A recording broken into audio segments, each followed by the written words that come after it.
Hello, আজকে আমি বানাবো বিহারি স্টাইলে আন্ডা কারি আলু দিয়ে। তো দেখো, প্রথমে আলু আর ডিমটাকে সেদ্ধ করে নিয়েছি। এবার কড়া গরম করে তেল দিয়ে দিয়েছি।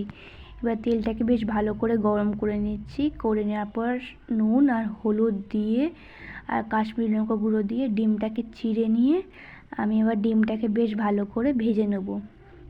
তো চলো, ডিমগুলোকে এবার আমি ভালো করে দেখো নেড়ে চেড়ে ভেজে নিচ্ছি, যাতে ওপরে স্কিনটাতে একটা ভালো একটা কালার আসে ডিমটার। তো চলো, ডিমটাকে ভাজা হয়ে গেছে ভালো করে। এবার ডিমের পাশেই আমি যে আলুগুলোকে আমি সেদ্ধ করেছিলাম ডিমের সাথে, দু টুকরো করে কেটে একটা গোটা আলুকে সেইগুলোকে দিয়ে বেশ ভালো করে সেইগুলোকেও লাল লাল করে এবার আমি ভেজে নেব। তো চলো, আলুগুলোকেও বেশ নেড়ে চেড়ে লাল লাল করে আমি ভেজে নিচ্ছি। তো ডিম আলুটা বেশ ভালো করে নেড়ে চেড়ে ভাজা হয়ে গেছে। এবার আমি ডিমগুলোকে এক এক করে বাটিতে তুলে নিচ্ছি। এবার আলুগুলোকেও তুলে নিয়ে ওই কড়াই যে তেল আছে তার মধ্যে সামান্য একটু সর্ষের তেল দিয়ে এর মধ্যে আমি জিরে ফোড়ন দেব। বেশ ফোড়নটাকে বেশ ভালো করে ভাজা হয়ে গেলে এবং দুটো লম্বা করে স্লাইস করে পেঁয়াজ কুচি আমি দিয়ে দেবো। আর এই দেখো, টমেটো আর দারচিনি লবঙ্গ আমি বেটে নিয়েছিলাম। তো এখানে দেখো পেঁয়াজটা বেশ ভালো করে লাল লাল করে ভাজা হয়ে গেছে, দেখতেই পাচ্ছ। জাস্ট পেঁয়াজটার গায়ে একটা কালার আসবে সেরকম করে আমি পেঁয়াজটাকে লাল লাল করে আমি ভেজে নিচ্ছি।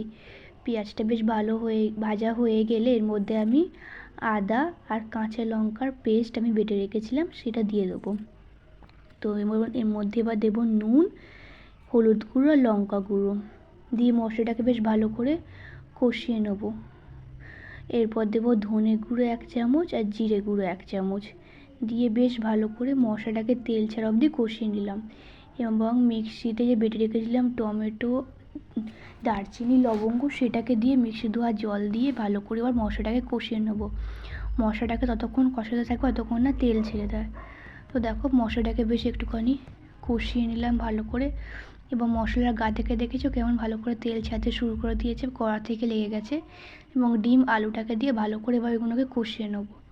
ডিম আলুটাকে বেশ ভালো করে কষানো হয়ে গেলে আমি এখানে হাফ কাপের মতো জল দিলাম। জল দিয়ে এবার এটাকে ঢাকনা দিয়ে 2 মিনিটের মতন আমি ফুটিয়ে নেব। তো 2 মিনিটের মতো ফোটানো হয়ে গেছে, দেখেছো কেমন কি সুন্দর টেক্সচারটা এসেছে। এর মধ্যে এবার শাহি গরম মশলা দিয়ে এবার আমি বাটিতে সার্ভ করে দেবো। তো দেখো কালারটা কি সুন্দর এসেছে। তোমরা রেসিপিটা ট্রাই করে দেখতে পারো, দারুণ হয়।